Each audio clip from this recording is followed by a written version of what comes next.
August 23, 1947. 11:42 p.m. The corner of 135th Street and Lenox Avenue. 300 people stood frozen on the sidewalk, their faces twisted in horror, their mouths open in silent screams, their bodies paralyzed by what they were witnessing. A young black man, barely 22 years old, was hanging from a lamppost in the heart of Harlem. Not in Mississippi, not in Alabama, not in some backwater southern town where the law looked the other way. This was Harlem. This was supposed to be sanctuary. And 300 people watched a boy die because 5 white men in a black sedan had driven into the neighborhood like they owned it, dragged a young man out of a barbershop, threw a rope over that lamppost, and pulled until his feet left the ground. The whole thing took 4 minutes. 4 minutes while 300 people stood there, unable to move, unable to stop it, because those 5 men had guns and badges and the kind of confidence that comes from knowing the system will protect you no matter what you do. The boy's name was William Johnson. Willie, to the people who loved him. He was Bumpy Johnson's first cousin, the son of Bumpy's favorite aunt, the kid Bumpy had watched grow up from a gap-toothed little boy into a sharp young man studying to become a teacher at City College. And now Willie was dead, swinging from a lamppost while 300 witnesses did nothing because nothing was all they could do. The men in that sedan weren't officially KKK. They didn't wear hoods or burn crosses. But they were something worse. They were members of a secret fraternity within the NYPD, a group of officers who'd sworn an oath to keep the collards in their place, who met every month in a basement on Staten Island, who had connections to Southern Klan chapters and believed with religious conviction that integration was the devil's work. They called themselves the Brotherhood of the Shield, and they'd been operating in New York for 15 years without anyone stopping them because nobody could stop them.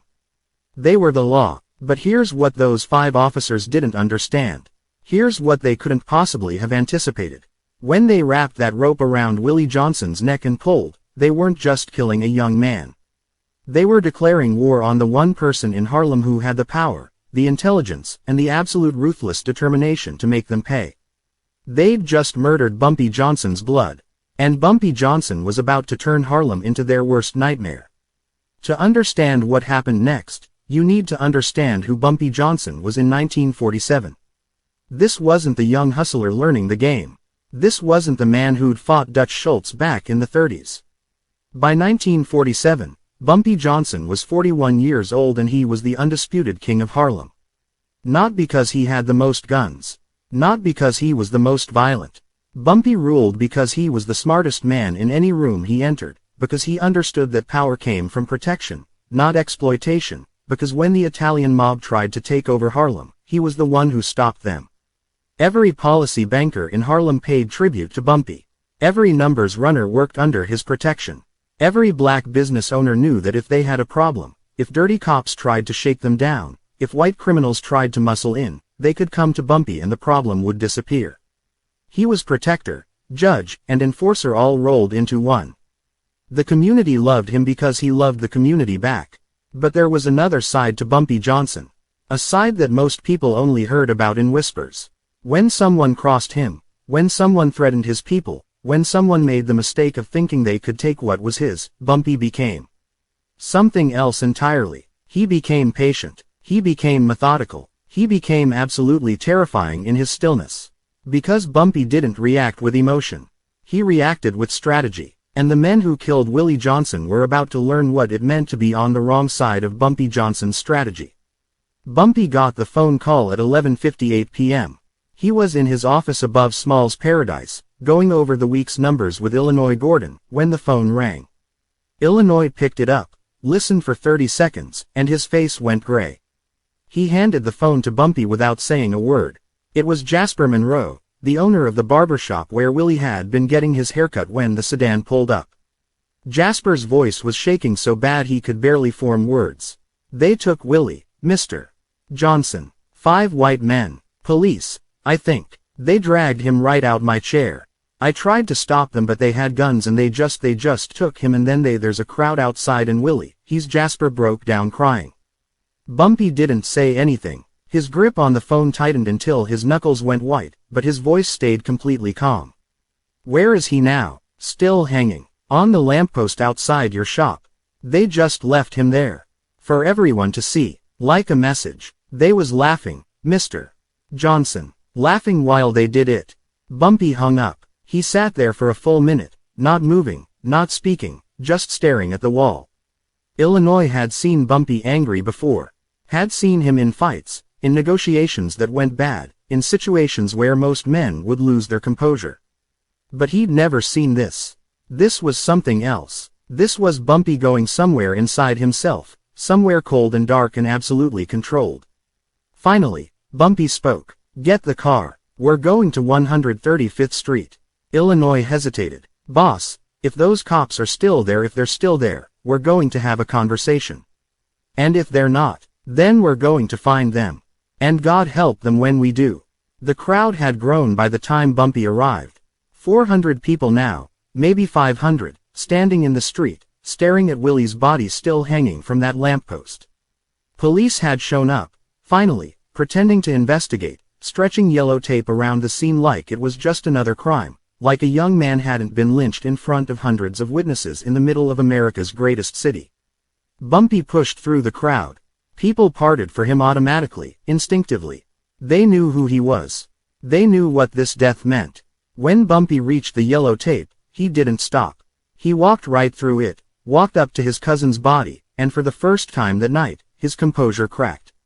Just for a second. Just long enough for anyone watching to see the grief that flashed across his face before the mask went back up.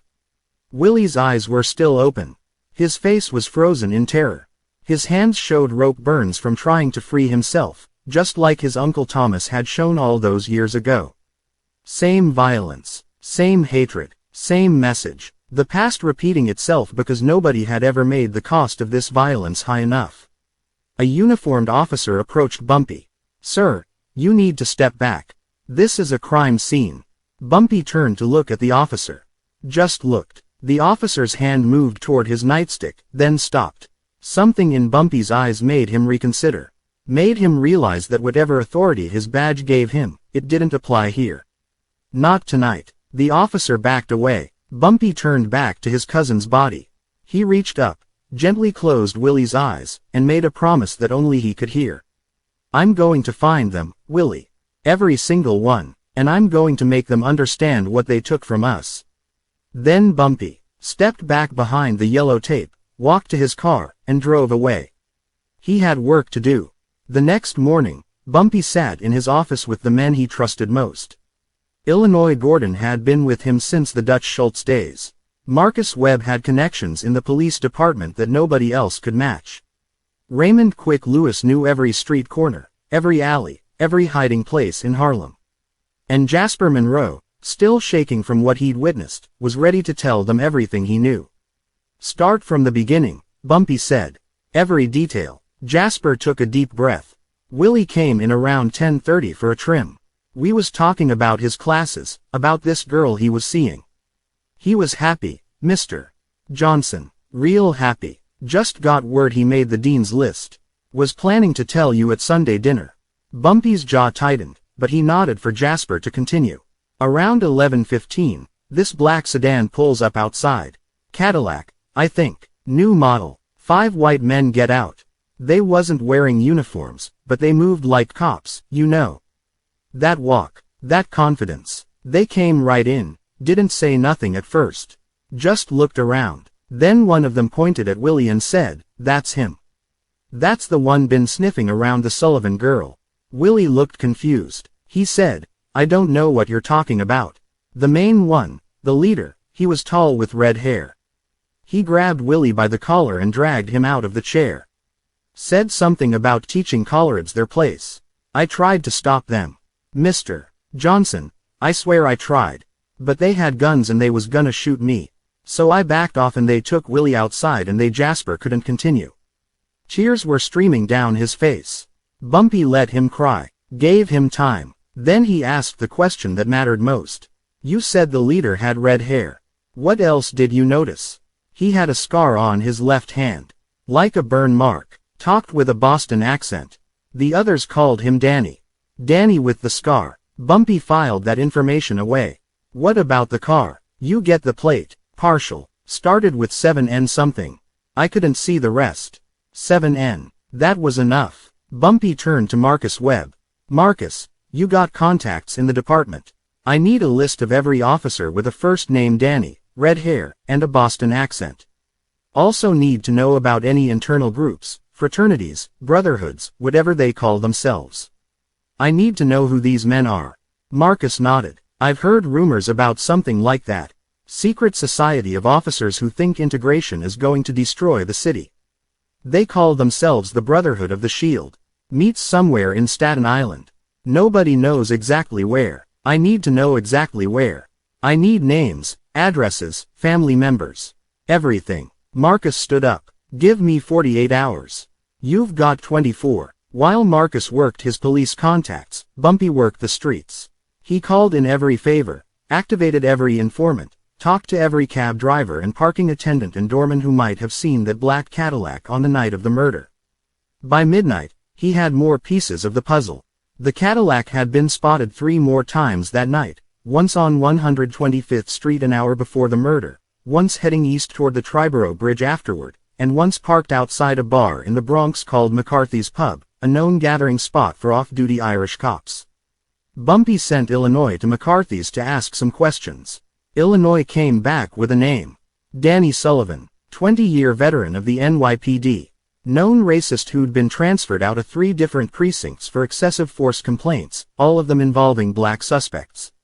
He had a brother named Patrick who was a detective, and their father had been a Grand Dragon in the Massachusetts KKK before moving to New York in 1920. The Sullivan family had been hating black folks for 3 generations. And now Bumpy knew exactly who killed his cousin. But knowing wasn't enough. Bumpy needed proof. And more than proof, he needed a plan. Because Danny Sullivan was protected. His brother was a detective. His father had connections to powerful people in city government. If Bumpy just killed him, there would be consequences. The police would crack down on Harlem. Bumpy's operations would suffer. More innocent people might die in the retaliation. No, this had to be done right. Bumpy couldn't just destroy these men. He had to destroy them in a way that sent a message to every racist cop in New York, that made the cost of touching Harlem so high that nobody would ever try it again. He had to make them an example. And he had exactly 7 days to do it before the trail went cold. On day 2, Bumpy called a meeting with someone nobody expected.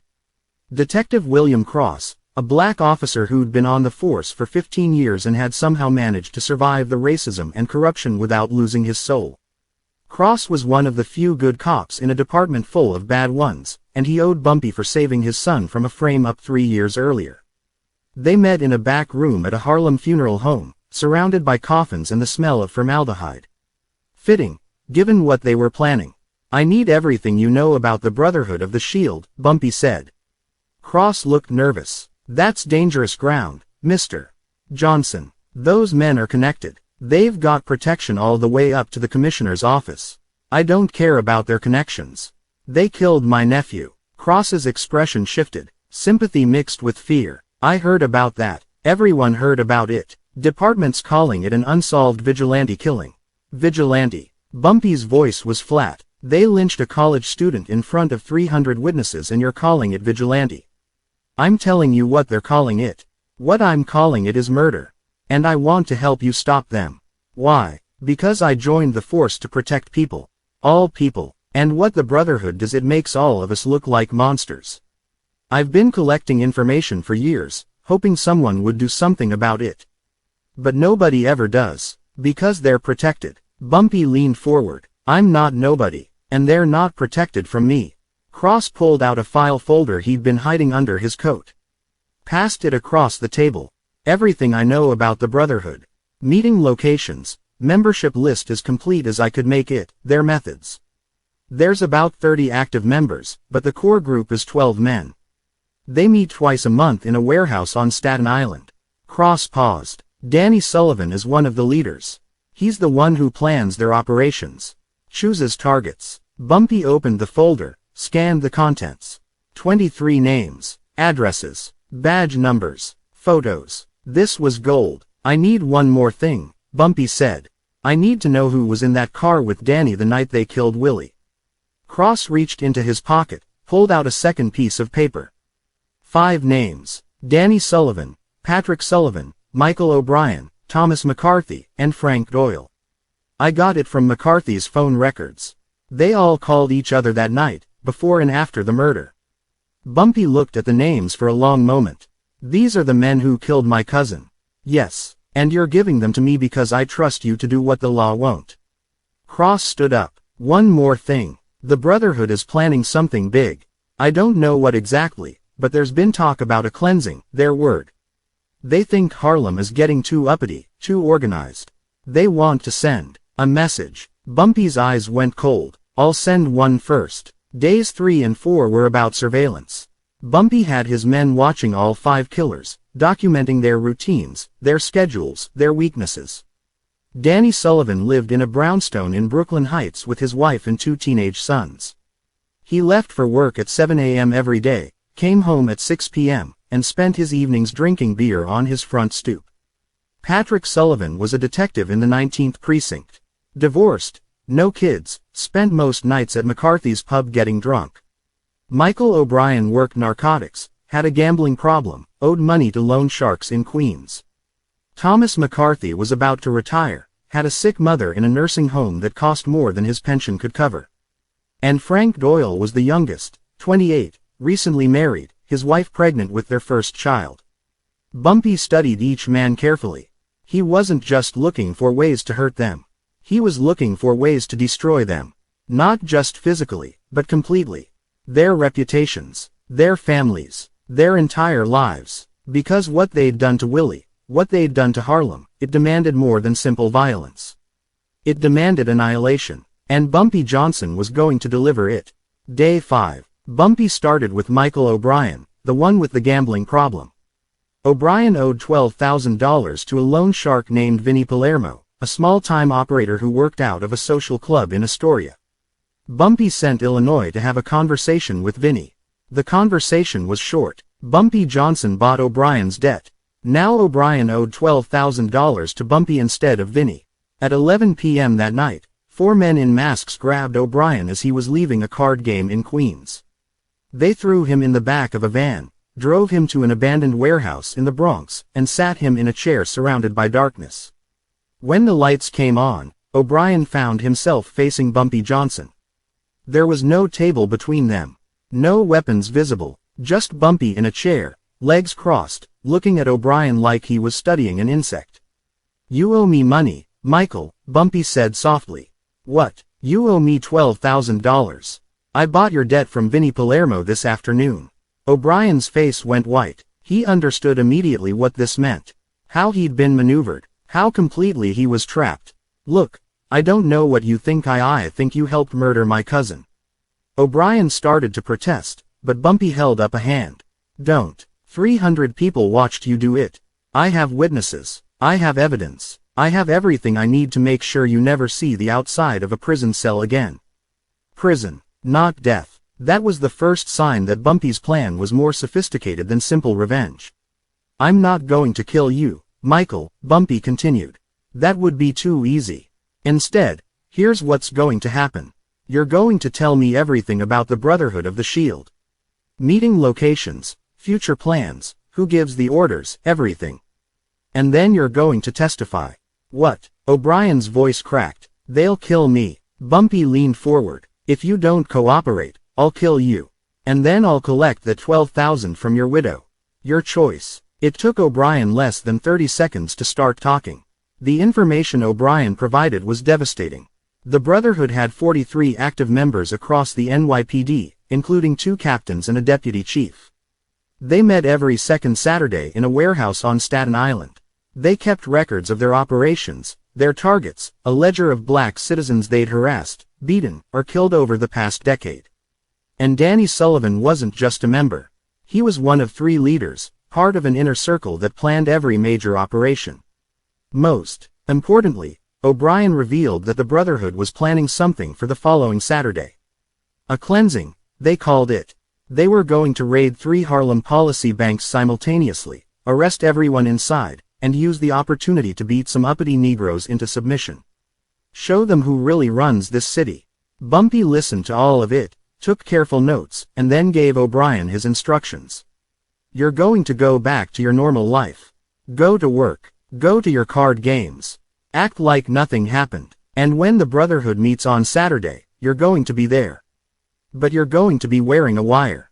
O'Brien looked terrified. They'll find it. They search everyone. Our wire is special. Voice activated. Sewn into your clothing. They won't find it. But O'Brien tried to object. Bumpy cut him off. You killed a 19-year-old boy because he was black and educated. You don't get to negotiate. You do exactly what I tell you, or I'll make sure your wife knows what kind of man she married before I make her a widow. O'Brien's shoulders slumped. He was beaten. He knew it. What happens after? After you get me what I need? Bumpy considered the question. Then you leave New York. You go somewhere far away, change your name, start over. You get to live, which is more than my cousin got.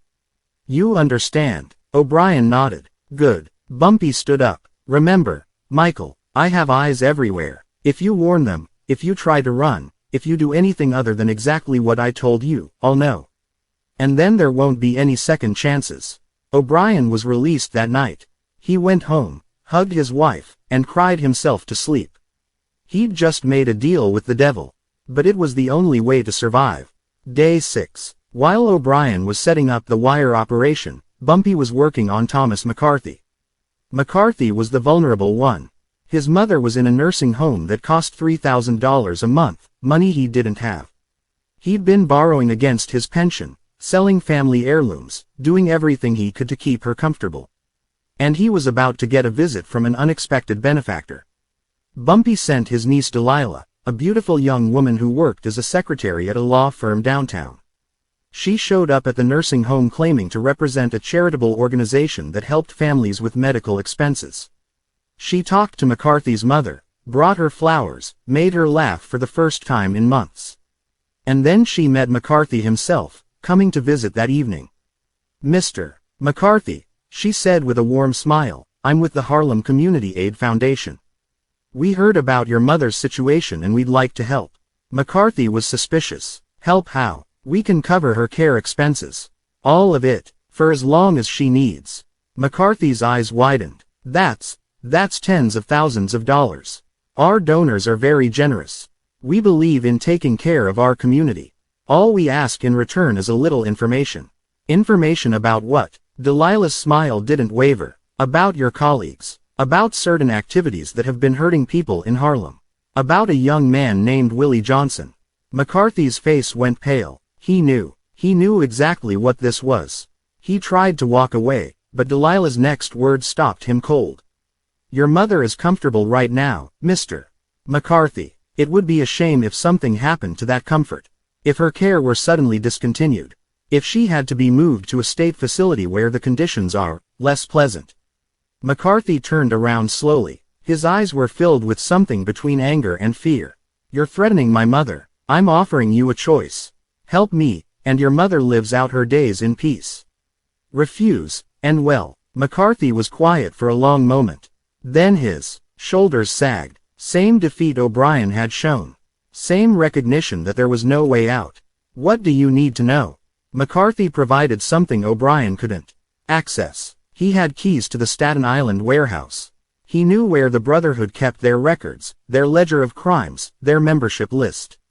He agreed to leave the back door unlocked on Saturday night. He agreed to make copies of every document and pass them to Bumpy's people. And in exchange, his mother would be cared for.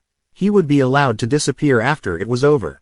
2 down, 3 to go. On day 7, Bumpy moved on the Sullivan brothers simultaneously. Patrick Sullivan was easier. The divorced detective with the drinking problem had a secret, one that would destroy his career and his life if it ever got out. Patrick Sullivan had been skimming money from evidence lockers for years. Drug money, mostly, cash seized from dealers that never made it into official records. He had a safety deposit box in Newark with over $60,000 in it. Money he couldn't explain, money that would send him to prison if the wrong people found out about it. Bumpy sent Marcus Webb to have a conversation with Patrick at McCarthy's pub. Marcus sat down across from the detective, ordered a whiskey, and slid a photograph across the bar. Patrick looked at the photo. His safety deposit box, the stacks of cash inside. His face went white. How did you get this? We have our methods, Marcus said. The question isn't how we got it. The question is what we're going to do with it. Patrick's hand moved toward his gun. Don't, Marcus said quietly. You're surrounded. 3 of Bumpy's men. You reach for that weapon, you're dead before it clears the holster. Patrick's hand stopped. What do you want? Your brother. He killed a young man last week. Bumpy Johnson's cousin. Patrick's eyes flickered. Recognition. Fear. I don't know what you're talking about. Yes, you do. You were in the car. You helped hold the rope. Patrick started to stand. Marcus grabbed his wrist, held him in place. Sit down. Listen. Here's what's going to happen. You're going to give us Danny. You're going to tell us exactly where he'll be on Saturday night, what time, who he'll be with. And then you're going to disappear. He's my brother. Your brother is a murderer. And so are you. But Bumpy Johnson is offering you something you don't deserve. A way out. Patrick was quiet for a long time. The sounds of the bar continued around them. Glasses clinking. Men laughing. A world oblivious to the deal being made. If I give you Danny, then you get on a train and you never come back. You take that 60,000 and you start over somewhere else. And this photograph disappears. Patrick closed his eyes. You're asking me to betray my family. Bumpy Johnson is asking you to pay for what you did. This is the easy way. You don't want to see the hard way. Patrick made his choice. Same choice all the others made. Survival over loyalty. Self-preservation over brotherhood. Danny Sullivan was the last one. The leader. The one who'd wrapped the rope around Willie's neck. The one who'd given the order. Bumpy wanted to handle him personally. Saturday night. The Brotherhood was meeting at their warehouse on Staten Island. O'Brien was there, wearing the wire, recording everything. McCarthy had left the back door unlocked. And Patrick had confirmed that Danny would be at the center of it all, leading the planning session for their cleansing of Harlem. At 9 p.m., Bumpy and 12 of his men approached the warehouse from the water side. They came in boats, silent, invisible in the darkness. They found the back door open, just as McCarthy had promised.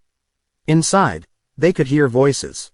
40 men, maybe more, discussing their plans to terrorize Harlem. Bumpy listened for a moment.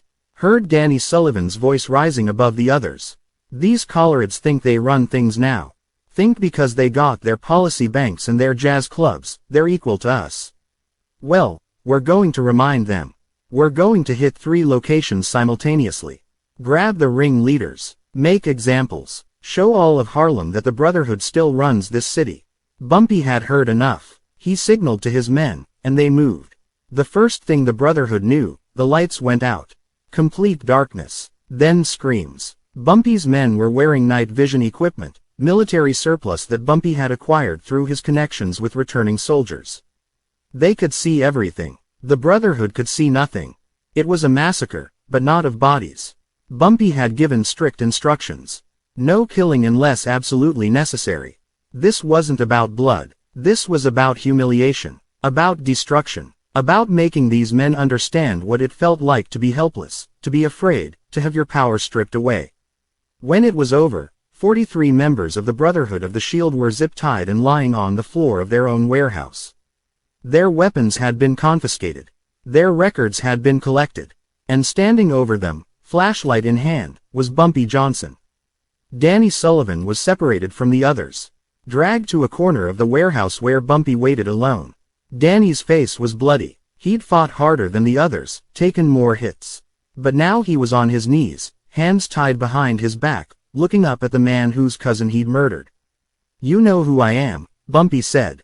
It wasn't a question. Danny spat blood onto the floor. I know you're a dead man. Bumpy smiled slightly. 300 people watched you lynch my cousin. 300 witnesses. And you think I'm the one who's dead. That's when Danny realized what all those documents meant, what the wire O'Brien was wearing would capture, what was about to happen. You can't prove anything, can't I? Bumpy reached into his jacket, pulled out a folder. Photographs of the lynching, taken by 3 different witnesses. Written statements from a dozen people. O'Brien's recorded confession naming every man in the car. Patrick's statement confirming his brother's role. Every piece of evidence needed to convict Danny Sullivan of murder. This goes to the newspapers tomorrow, Bumpy said. The Times, the Post, The Amsterdam News. Every paper in the city. And then it goes to the FBI. Not the local police. Bumpy smiled coldly. I don't trust the local police for some reason. Danny's face crumbled. For the first time, Bumpy saw fear. Real fear. The FBI is very interested in police corruption, Bumpy continued.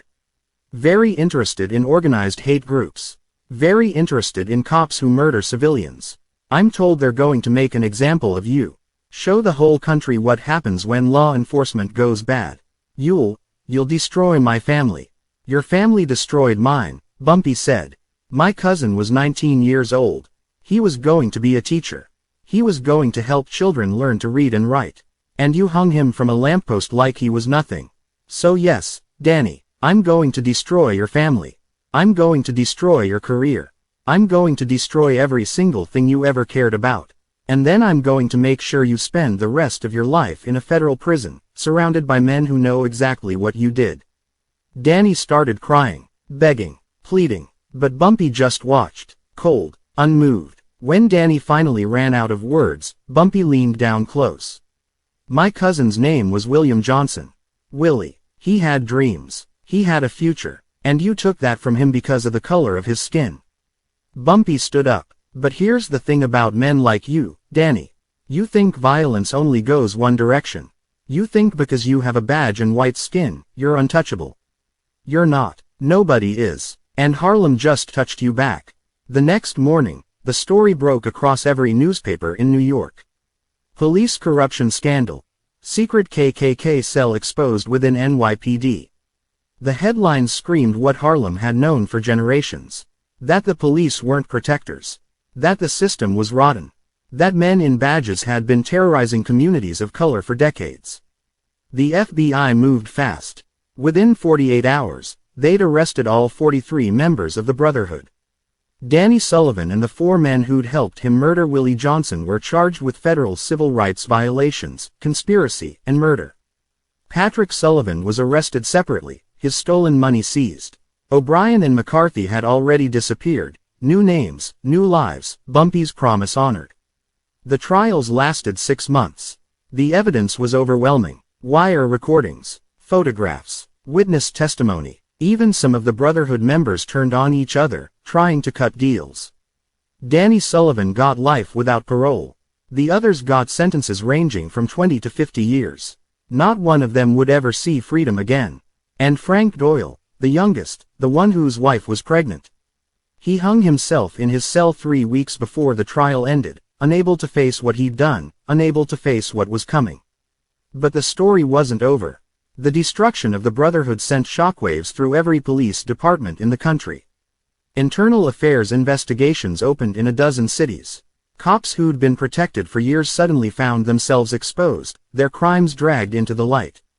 And in Harlem, something changed. For the first time in memory, black citizens looked at police officers and saw something different. Saw that the badge wasn't absolute protection. Saw that power could be challenged. Saw that justice wasn't just a word, but something that could be achieved if you were smart enough, patient enough, ruthless enough to seize it. Bumpy Johnson never talked publicly about what he'd done. Never took credit. Never explained how he'd dismantled the Brotherhood piece by piece, man by man, pressure point by pressure point. But Harlem knew. The community always knows. And they told the story for generations. About the night the KKK came to Harlem. About the lynching that was supposed to send a message. About how Bumpy Johnson took that message and turned it into the worst nightmare those racist cops had ever faced. Not through random violence. Not through rage. Through intelligence. Through patience. Through the kind of systematic destruction that left nothing standing. Willie Johnson was buried in Woodlawn Cemetery on a bright September morning. 3,000 people attended the funeral. Teachers from City College spoke about his potential, his dreams, the future he'd been denied. His mother couldn't stop crying. She held onto Bumpy's arm throughout the service, the only thing keeping her standing. After the last mourner left, after the grave was filled, Bumpy stood alone at his cousin's headstone. The stone was simple. Willie Johnson. 1928-1947. Beloved son. Dreamer. Taken too soon. Bumpy placed something on the grave. A newspaper clipping from that morning's Times. The headline read, "Brotherhood leaders sentenced to life in prison." He'd kept his promise. Every man who touched Willie had paid. Every man who supported them had been exposed. The system that protected them had been cracked open and forced to serve justice for once. It would never be enough. Nothing would bring Willie back. Nothing would erase the image of his cousin hanging from that lamppost while 300 people watched. But this was what Bumpy could do. This was the power he had. And he'd used every ounce of it to make sure Willie's death meant something. To make sure it changed something. To make sure that the next time someone thought about bringing Southern terror to Harlem, they'd remember what happened to the Brotherhood of the Shield. They'd remember that Harlem protects its own. Years later, in 1965, a journalist asked Bumpy about the Brotherhood case. Asked how he'd managed to bring down 43 police officers without firing a single shot. Bumpy was 60 years old then. Gray in his hair, tired in his bones, but those eyes still sharp. Still dangerous. The journalist expected bravado, expected war stories. What he got was something different. "You want to know how I did it?" Bumpy said slowly. "I'll tell you. I did it by being smarter than them. By being more patient. By understanding that the real power isn't in violence, it's in information. Every man has weaknesses. Every organization has cracks. You find those weaknesses, you exploit those cracks, and you don't stop until the whole thing comes down." The journalist scribbled notes. "But didn't you want revenge? Didn't you want to hurt them?" Bumpy was quiet for a moment. "Of course I wanted to hurt them. They murdered my family. But here's the thing about revenge. If you just kill a man, you've satisfied your anger, but you haven't changed anything. You haven't protected anyone else. You haven't made it harder for the next racist cop to do the same thing. But if you destroy a man completely, destroy his reputation, his career, his freedom, his legacy. Now that's a message. Now that echoes. Now the next man who thinks about doing what Danny Sullivan did, he thinks twice." The journalist asked one more question. "What happened to the community after all this? How did it change things?" Bumpy smiled slightly. "For the first time in my life, black folks in Harlem walked a little taller. Looked at cops a little differently. Knew that the badge wasn't protection from consequence. That changed everything. Not overnight. Not completely. But it started something. It showed people that we weren't helpless. That we could fight back. That we could win. And Harlem never forgot that lesson. This is what nobody understands about Bumpy Johnson. He wasn't just a gangster. Wasn't just a numbers runner or a policy banker or a crime boss. He was a strategist, a protector, a man who understood that real power comes from respect, and respect comes from protecting your people when nobody else will. The KKK thought they could come to Harlem and spread their terror. Thought they could hang a young man from a lamppost and walk away clean. They were wrong. Bumpy Johnson didn't just catch them. He dismantled them, exposed them, destroyed everything they'd built, and he did it without starting a war, without getting his own people killed, without giving the system any excuse to crack down on Harlem. He played chess while they were still learning checkers. 300 people watched Willie Johnson die, but the whole country watched his killers fall. That's the difference between violence and strategy. Violence is temporary. Strategy is permanent. And Bumpy Johnson's strategy made sure that for the rest of his life, nobody ever tried to bring that Southern terror to Harlem again. Because they knew, everyone knew, you touch Harlem, you touch Bumpy. And Bumpy Johnson was always 3 moves ahead. This is the story that history forgot. The night the KKK tried to send a message to Harlem.